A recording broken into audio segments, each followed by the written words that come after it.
Ang totoo, hindi lahat ng miyembro ng LGBTQIA community ay sagana sa buhay. Kabilang rito ang senior LGBTQIA people. Unfortunately, a lot of them are actually neglected by service providers. Isa sila sa mga marginalized sector ng ating community wherein madalas po silang maiwan, makalimutan. Isa ang livelihood, isa ang income or job opportunities.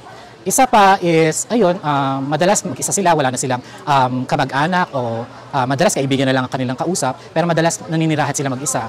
More than the material thing na ibinibigay natin sa kanila, ini-encourage ko yung mga lahat, hindi lang not only the LGBT community, pero if you have time, please come and visit them. Kung tutuusin, dapat tingnan rin yung tungkulin ng LGBTQIA people para tumulong sa kapwa nila LGBTQIA. Sa palagi ko, hindi sapat ang ginagawa ng LGBT community. Most of them, no, based on my experience, most of them, kasi akala nila lumandi sila nung kabataan nila, hindi nag-ipon, parang they just wasted their lives. Batid naman ng ating LGBT community ang sitwasyon ng elderly LGBT community.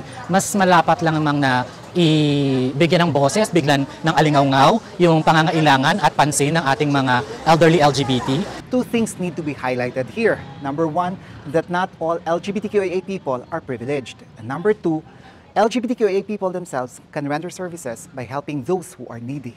Ito si Michael Davitan para sa Outrage Magazine.